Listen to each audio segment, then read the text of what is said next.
السلام علیکم ورحمۃ اللہ وبرکاتہ۔ اعوذ باللہ من الشیطان الرجیم، بسم اللہ الرحمن الرحیم۔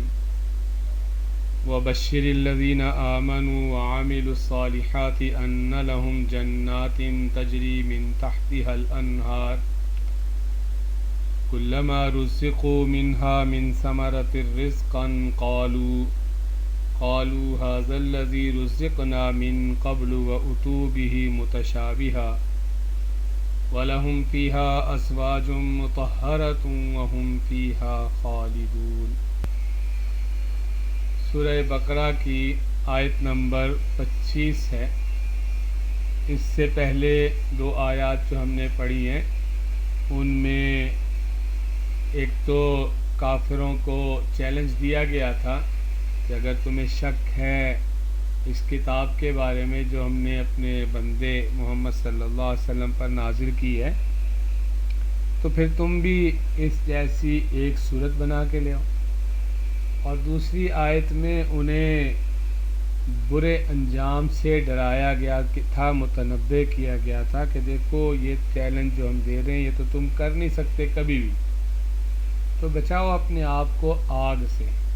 گویا آخرت کا عقیدہ بھی وہاں سے شروع ہو گیا۔ پہلے دو آیات میں توحید پہ بات ہوئی، پھر رسالت پہ بات ہوئی، اور گزشتہ سبق کی دوسری آیت اور آج کی آیت کریمہ میں اسلام کے اہم ترین عقائد میں سے ایک عقیدہ جو کہ آخرت کا عقیدہ ہے اسے بھی بیان فرما دیا گیا۔ پہلے توحید پہ بات ہوئی، پھر رسالت پہ، اور پھر عقیدہ آخرت پہ اب بات ہو رہی ہے۔ تو آخرت میں دونوں انجام ہیں، اچھے لوگوں کا اچھا انجام ہوگا، برے لوگوں کا برا انجام ہوگا۔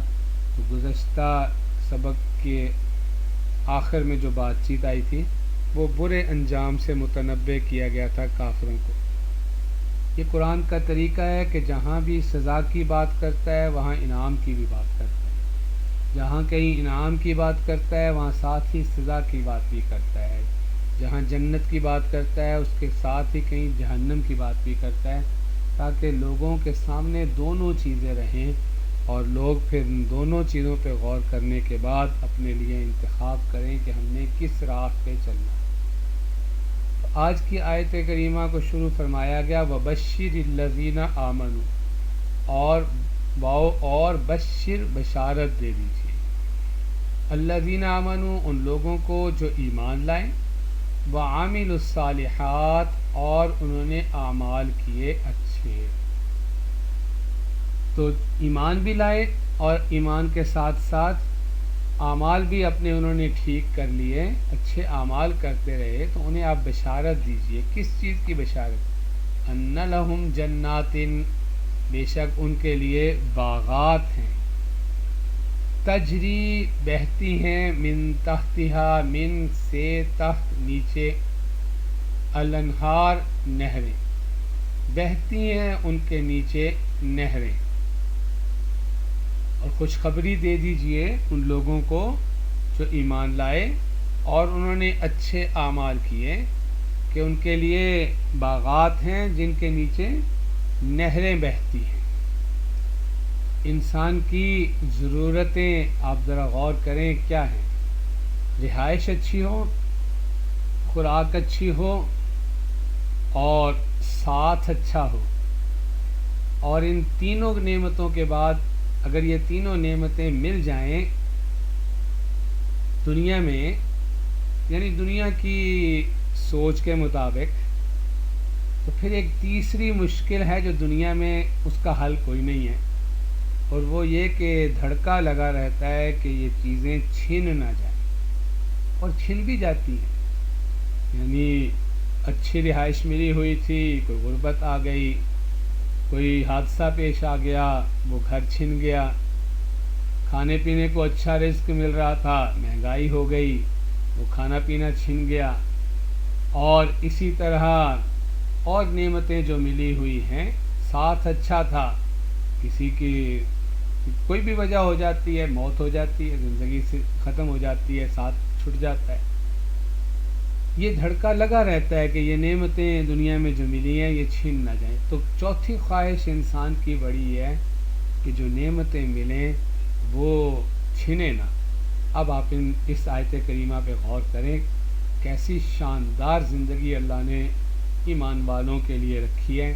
اللہ نے فرمایا کہ خوشخبری دیجیے ان لوگوں کو جو ایمان لائے اور انہوں نے اعمال اچھے کیے کہ ان کے لیے کیا ہیں؟ باغات ہیں جن کے نیچے نہریں بہتی ہیں. یہ تو ہوئی رہائش. اور فرمایا کلما رزقوا منہا من ثمرۃ رزقا، جب بھی اس میں رزق دیے جائیں گے، کلما جب کبھی بھی، رزقوا وہ رزق دیے جائیں گے، منہا اس میں سے یعنی ان باغات میں سے، من ثمرۃ پھلوں سے، پھلوں کے ذریعے کیا چیز بطور رزق کے طور پہ انہیں پھل پیش کیے جائیں گے ان باغات میں سے. قالوا وہ کہیں گے ھذا یہ، الذی رزقوا تو وہی ہیں، رزقنا جو دیے گئے ہم، من قبل اس سے پہلے، وَأُتُوا اور وہ دیے جائیں گے بھی وہاں متشابہہ ملتے جلتے. دو طرح مفسرین نے اسے سمجھایا ہے. وہ کہتے ہیں کہ ایک مطلب تو یہ ہو سکتا ہے کہ جنت میں ہی جو پھل ملیں گے وہ ایک دن جو ملیں گے دوسرے دن شکل صورت کے تو ویسے ہی ہوں گے، لیکن وہ ان کی کوالٹی، ان کا ذائقہ وہ دن بدن بڑھتا ہی چلا جائے گا. وہ تو اعلیٰ سے اعلیٰ ہوگا، لیکن ظاہری شکل میں ویسے ہی ہوں گے جیسے پہلے دن ملے تھے. یا بعض مفسرین نے یہ بھی کہا کہ یہ بھی ہو سکتا ہے کہ جس طرح کے پھل شکل صورت کے دنیا میں ملتے ہیں اسی شکل صورت کے وہاں ملیں گے.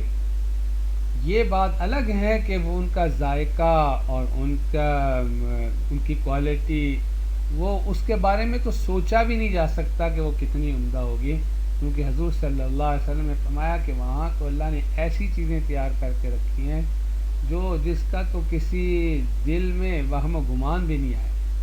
تو وہاں نعمتیں جو ملیں گی، اب یہ اس طرح کیوں ہوگا کہ شکل ملتی جلتی ہوگی؟ تو مفسرین کہتے ہیں کہ اللہ اپنے بندے پہ اتنے مہربان ہیں کہ وہ اس کو اتنی سی کوفت بھی نہیں چاہتے کہ ہو، اتنی سی اسے ذہنی پریشانی بھی نہیں ہونی چاہیے کہ وہ نیا پھل دیکھے. آپ دیکھیں مزاج ہے نا انسان کا کہ جب اس کے سامنے بالکل نئی قسم کی چیز آ جائے تو وہ 10 دفعہ سوچتا ہے کھاؤں یا نہ کھاؤں، پتہ نہیں کیسا ذائقہ ہوگا. لوگ کہتے ہیں اچھا ہے، پتہ نہیں، تو ڈرتا ہے انسان، اسے ڈر ہوتا ہے پتہ نہیں اس کا ذائقہ کیسا ہوگا.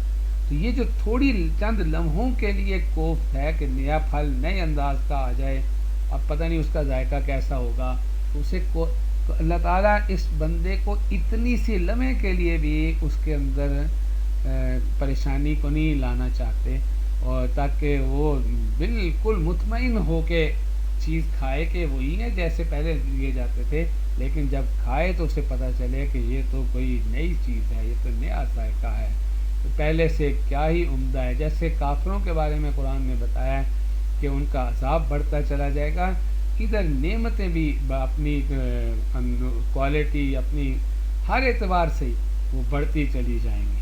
تو اللہ نے پہلے رہائش بتائی، پھر اب رزق بھی بتا دیا کہ اعلیٰ قسم کے وہاں کے پھل انہیں دیے جائیں گے، وَأُتُوا بِهِ مُتَشَابِهًا اور وہ دیے جائیں گے وہاں پر ملتے جلتے. اب تیسری ضرورت ہے کہ ساتھ اچھا ہو، وَلَهُمْ فِيهَا اور ان کے لیے وہاں ازواج مطہرہ بیویاں ہوں گی پاکیزہ. مطہرہ یعنی ہر طرح کی گندگی سے پاک، جسمانی اور روحانی اخلاقی ہر اعتبار کی گندگی جو ہے اس سے پاکیزہ، نہایت پاکیزہ بیویاں ہوں گی. اور چوتھی بات میں نے عرض کی تھی کہ انسان چاہتا ہے کہ یہ نعمتیں چھینے نہ، تو اللہ نے فرمایا وَهُمْ فِيهَا خَالِدُونَ اور وہ وہاں رہیں گے ہمیشہ.